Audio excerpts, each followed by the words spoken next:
বাংলাদেশের একটা জনগোষ্ঠীর একটা পার্সেন্টেজও যদি এই বইটা পড়ার মাধ্যমে নিজেদেরকে বিল্ড করে, তাহলে আমি বলব তারা আসলে বাংলাদেশকে সামনে নিয়ে গেল, শুধু তার ক্যারিয়ারকে না। আসসালামু আলাইকুম সুপ্রিয় দর্শক, আমি আজকে অ্যাকচুয়ালি একটা বই নিয়ে কথা বলতে চাই। তো বইটা নিয়ে কথা বলার আগে, বইটা যে লিখেছে শাফি শাওন, ওকে নিয়ে একটু বলা দরকার।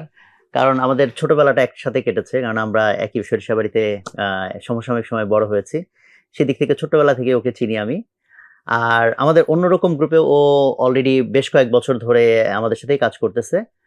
তো শাফি শাওনের মেইনলি আমি যদি অন্যতম তার বৈশিষ্ট্য বলি, সেটা হচ্ছে তার যে বিভিন্নভাবে চিন্তা করা এবং চিন্তার গভীরতায় যাওয়ার এবং ইনোভেটিভলি চিন্তা করার যে তার যে বৈশিষ্ট্যটা, এটা খুবই অ্যামেজিং।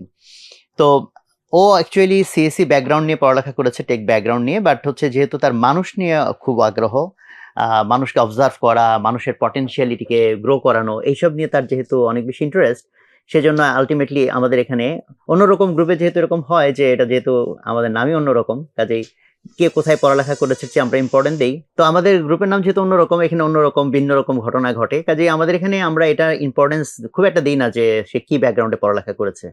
তার চেয়ে আমরা দেখি যে তার ইন্টারেস্ট কোথায়, তার পটেনশিয়ালিটি কোথায়। সো শাওনের যেহেতু মানুষ নিয়ে কাজ করার অনেক বেশি আগ্রহ, তো এই জন্য এইচআর ডিপার্টমেন্টেই সে আমাদের সাথে কাজ করতেছে অনেকদিন ধরে। এইচআর ডিপার্টমেন্টে কাজ করতে গিয়ে কিন্তু তাকে আসলে এটা বুঝতে হচ্ছে, কারণ আমাদের এটা হয় খুব, শুধু আমি কেন, যে কোনো আপনি এখন বাংলাদেশের ফাউন্ডারকে জিজ্ঞেস করেন, অন্যতম ক্রাইসিস হচ্ছে যে সঠিক লোক পাওয়া যায় না। যদিও মানুষজন বলে যে চাকরি পাওয়া যায় না, আমরা বলি যে ভাই চাকরি পাওয়া যায় না মানে চাকরি তো বসে আছে, লোক পাওয়া যায় না।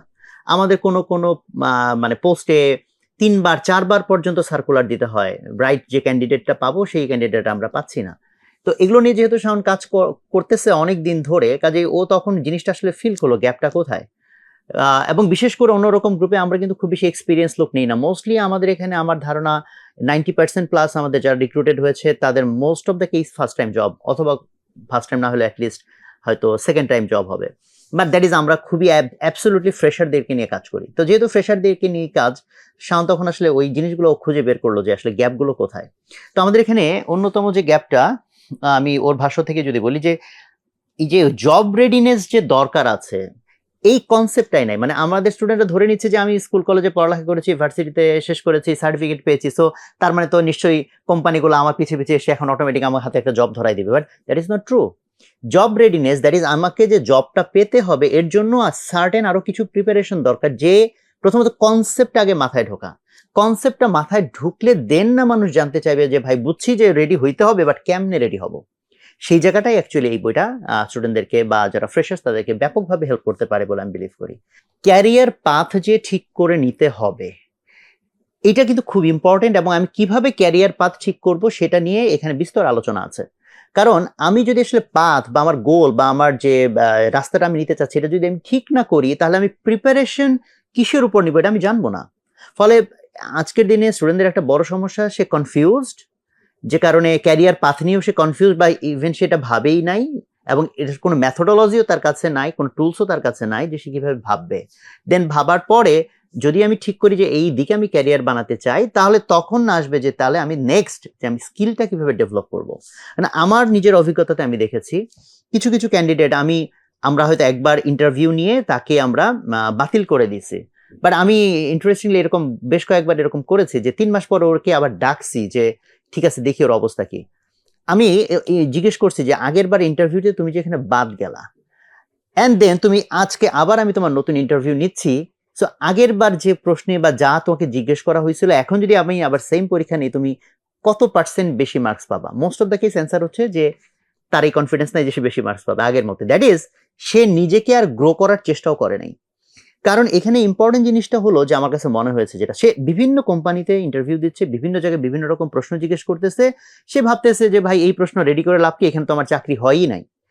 বাট সে যে একটা ফোকাসড জায়গায় তার স্কিল ডেভেলপ করতেছে না, তার কিন্তু মেজর কারণ হচ্ছে সে তো তার ক্যারিয়ার পাথটাই ঠিক করে নেয় নাই, যে কারণে সে ওটার সাথে অ্যালাইন করে করে যে সে অ্যাপ্লাই করবে, সেইভাবে যে সে তার কোম্পানিগুলো খুঁজবে, সেটা কিন্তু তার মাথার মধ্যেই নাই।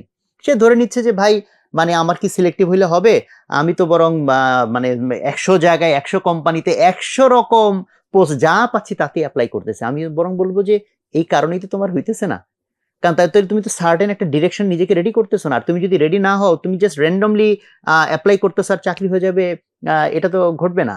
তো আমি এই প্রবলেমের এই জায়গাটাকে এই জন্য একটু বিস্তারিত বললাম, বিকজ এই বইটা ওই জায়গাটাকেই অ্যাড্রেস করেছে যে একটা ক্যারিয়ার পাথ কিভাবে ডিজাইন করতে হয়, তার জন্য কিভাবে নিজেকে ধাপে ধাপে রেডি করতে হয়, তার যে সিভিটা আছে সেইটাকে কিভাবে কাস্টমাইজ করতে হয়। মানে এটা তো ইন্টারেস্টিং যে সিভির ক্ষেত্রে শাওনি আমাকে বললো এরকম কেসই আছে যে ইন্টারনেট থেকে একটা সিভি টেমপ্লেট ডাউনলোড করছে, নামটা চেঞ্জ করছে, ইভেন বাবার নামও চেঞ্জ করে না, এই ঘটনাও ঘটে। তো সেই জায়গা থেকে সিভিটাকে কিভাবে আমি রেডি করব যাতে হাজার হাজার সিভির ভিড়ে আমাকে যে এমপ্লয় করবে সে আমাকে ওখানে প্রায়োরিটি দেয় বা আমাকে সিলেক্ট করে। অ্যান্ড শুধু তাই না, আরো যতগুলো ধাপ আছে জব রেডিনেসের, তো আসলে অ্যাকচুয়ালি অনেকগুলো ধাপ, এখানে অনেকগুলো চ্যাপ্টার আছে, সেগুলো সুন্দর করে গুছিয়ে বলা হয়েছে। Job searching and social media বা বিডি জবস মতো প্ল্যাটফর্ম, এগুলোকে কিভাবে আমি লেভারেজ করব, কিভাবে এগুলো থেকে আমি অ্যাডভান্টেজ নিব। তো এই সব কিছু মিলিয়ে আই থিঙ্ক এটা একটা ফ্যান্টাস্টিক বই ফ্রেশারদের জন্য। So I highly recommend.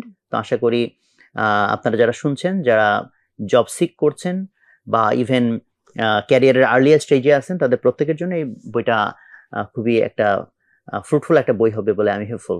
So অন্যরকম গ্রুপ আসলে এই যে ফ্রেশারদেরকে যে এত বেশি প্রাধান্য দেয়, এটার একটা কারণ আমরা এটা বলি যে কারণ হচ্ছে যে যেটা কাদা মাটি সেটাকে সহজে মোল্ড করে নেওয়া যায়, কিন্তু কাদা মাটি যদি কাদাই হয়ে থাকে আর কোনো একটা শেপে সে মোল্ড না নেয় তাহলে তো আর এটার কোনো ফায়দা নাই। কাজে আমরা মনে করি যে বাংলাদেশের একটা জনগোষ্ঠীর একটা পার্সেন্টেজও যদি এই বইটা পড়ার মাধ্যমে নিজেদেরকে বিল্ড করে, তাহলে আমি বলবো তারা আসলে বাংলাদেশকে সামনে নিয়ে গেল, শুধু তার ক্যারিয়ারকে না। কারণ এরকম অনেকগুলো মানুষ যখন নিজেদেরকে স্কিলড ওয়েতে গ্রো করাবে, তখনই না এই মানুষগুলোর সমষ্টিতে দেশ এগিয়ে যাবে। তো আমরা সেরকম ভবিষ্যতের স্বপ্ন দেখি। এই স্বপ্নের একটা টুলস হিসেবে বা সোপান হিসেবে এই বইটা ইতিহাসে ভূমিকা রাখুক, এটা আমার প্রত্যাশা। আসসালামু আলাইকুম রহমতুল্লাহ।